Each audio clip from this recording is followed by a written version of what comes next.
Okay, Scorpions. So while I'm formulating what this channel should be exactly and how the video flow should happen, I thought, well, let's first get the basics out of the way, which are, what is the actual power of Scorpio as a constellation and how it manifests in human beings in the astrological sign? Because, I just put up a video on the other channel on Rabbi Abe Coach, and basically I explained the reason why we come into a zodiac sign has to do with our past karma. Okay, so basically it's the light, the force of energy, the godly force, the light force, however you want to call it. The constellations are below that, which are filtering systems, and then, that gives way to our framework and karma, which is created in this world.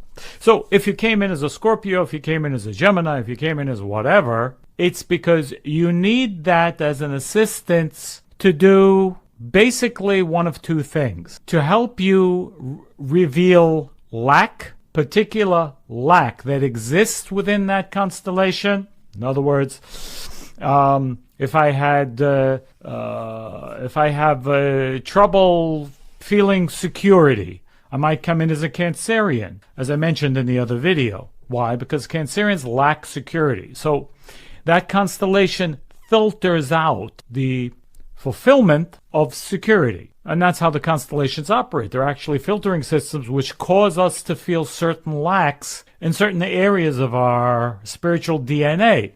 Now, we react to those lacks. In other words, the improper reaction for that Cancerian would be to, oh my God, I feel this lack. Again, consciously or not, I'm not saying that this is the conversation, but it's some kind of inner conversation because they hoard things maybe.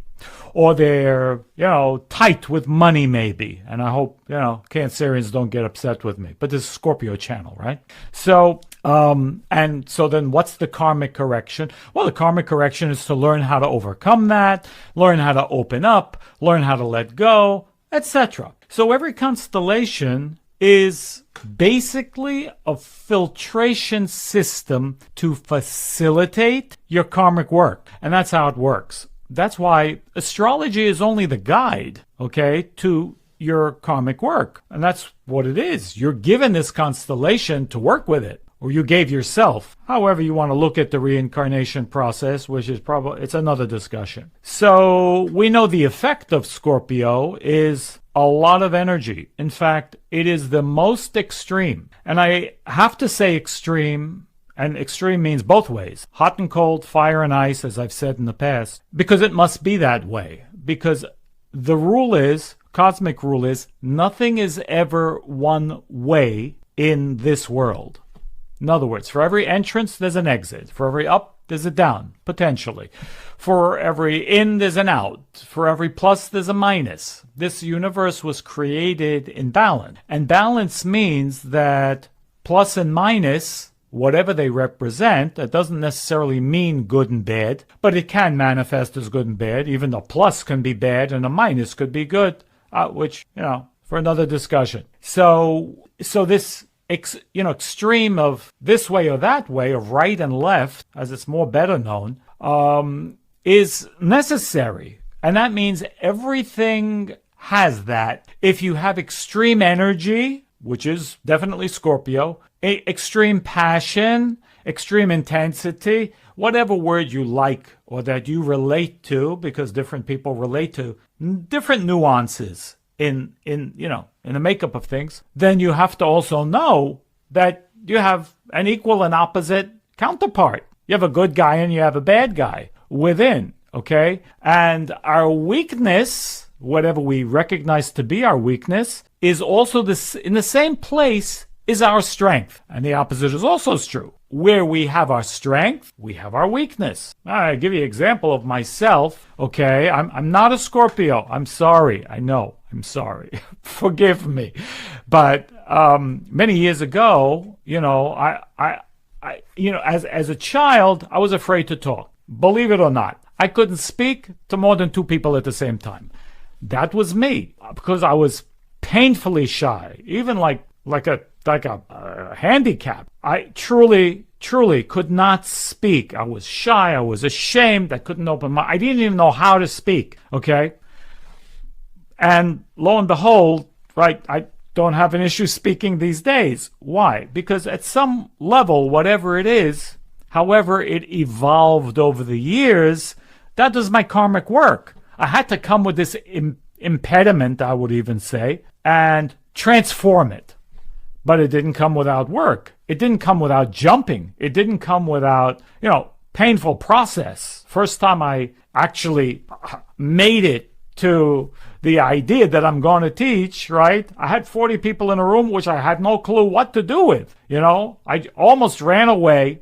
I had to be in the bathroom for like 4 hours. I mean, it was crazy, ridiculous, right? Because I was totally shy. But with some tools, I learned to overcome it, and I don't think about it these days in the sense of, am I shy? I get excited.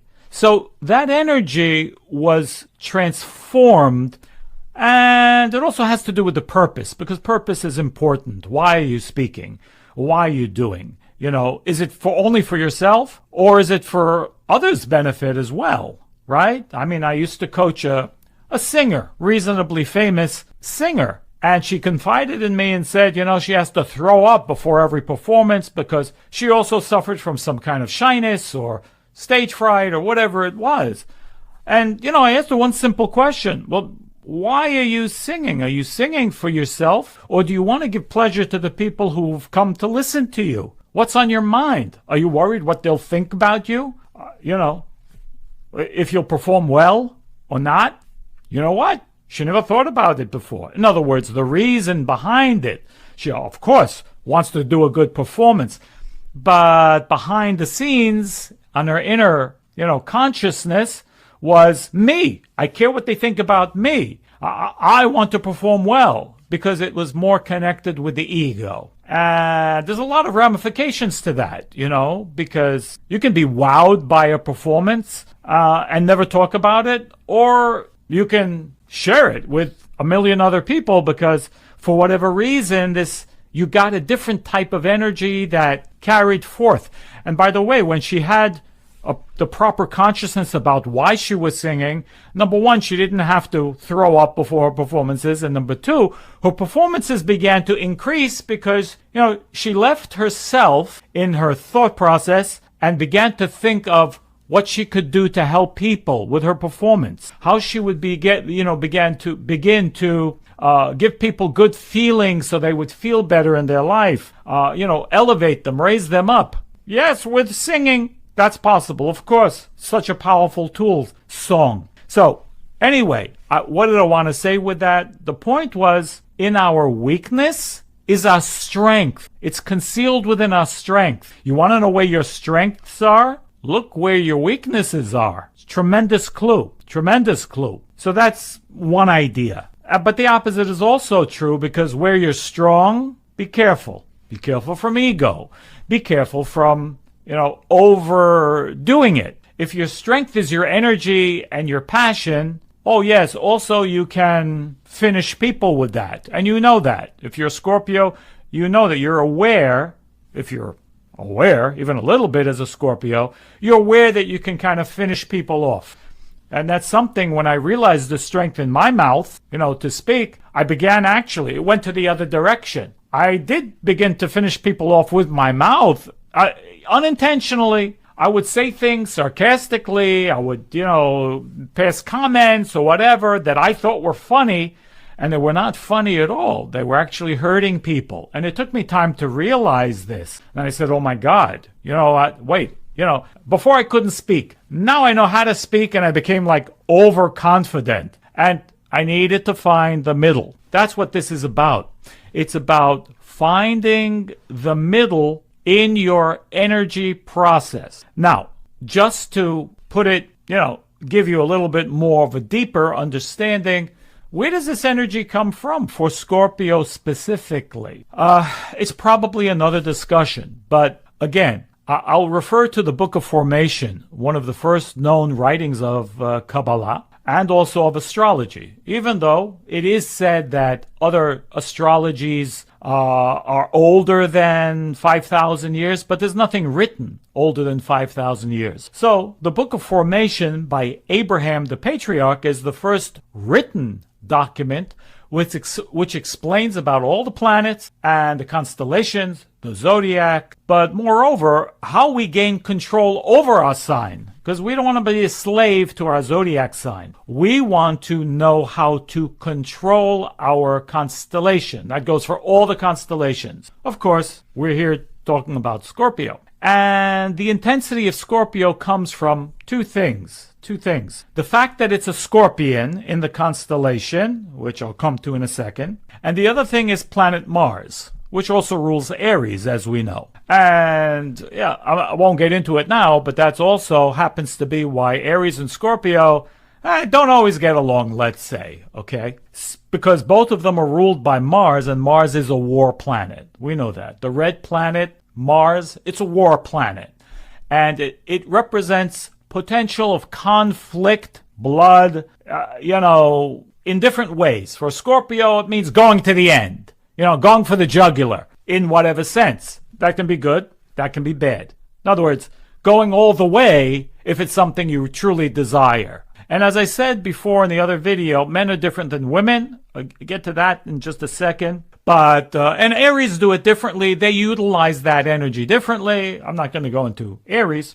But that's Scorpio. Scorpio, again, I say extreme, is extreme, but that's not a bad thing. Extreme means going to the end, doing the maximum, full passion, full energy, potentially. And that doesn't necessarily apply to everybody. Nothing applies to everybody, okay?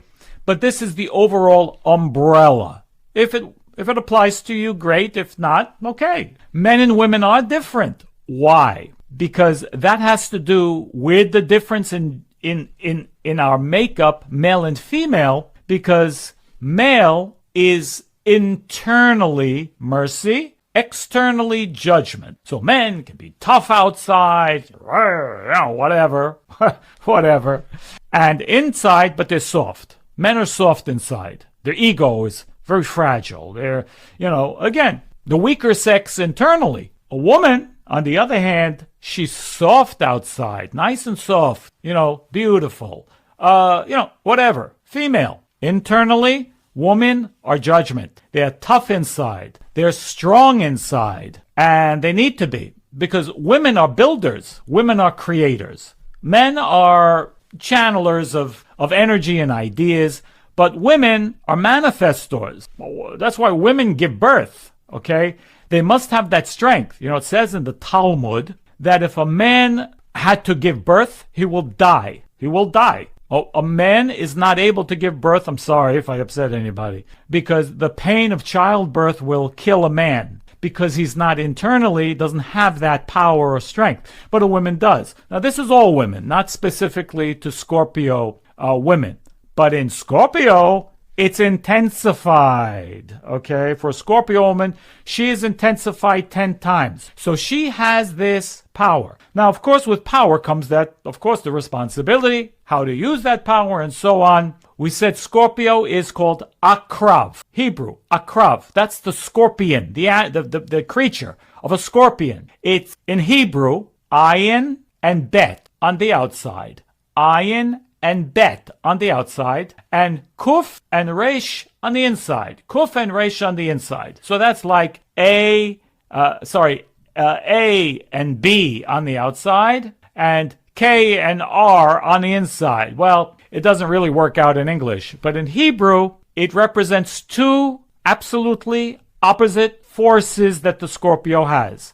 It has 72 on the outside, 72, this ayin and bet is 72, and that is the 72 names of God. You can refer to that on the other channel, Rabbi Abe Coach, on the mother channel of this channel, and go to the 72 names of God video. Maybe I can put it, up here at the end. So that represents what we call in Kabbalah the light of wisdom. The light of wisdom is the closest level to the Creator's force in its raw form. It's very powerful, okay? Again, this 72 which represents 72 names. The 72 names of God, as we call it, represents what we call the light of wisdom. And the light of wisdom is the strongest or highest level of spiritual light there is. Again, it's, I say, almost no different than the Creator's light.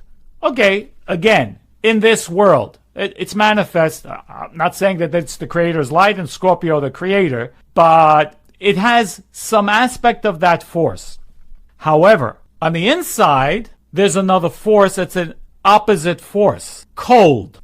It's cold. Now, that's not necessarily a reflection on the Scorpio, him or herself, but it's potentially there.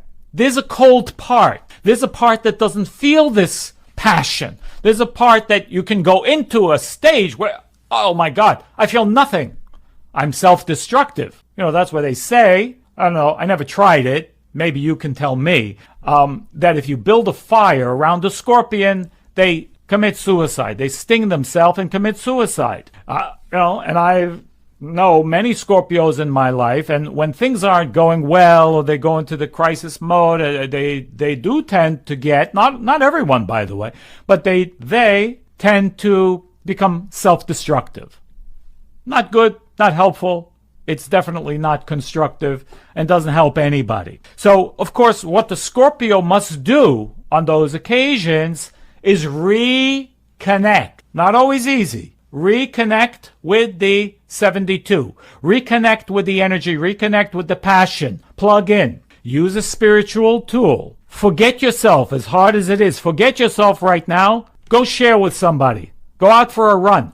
Do something to go out of the box. You must go out of the box in order to reconnect with the real force that drives you, that pushes you, and that's going to pull your passion, pull your light of wisdom back into yourself, and, and then you continue on as life as usual. Okay? So, anyway, obviously more on that and more to come. Hopefully many more videos. And if you're new to this channel and you don't know about my other channel, please visit Rabbi Abe Coach. We have over 460 videos over there of teachings. But this is a brand new channel dedicated to Scorpios, as you know. Thanks very much, guys. Lots of love. And I'll see you very soon on the next video. All the best.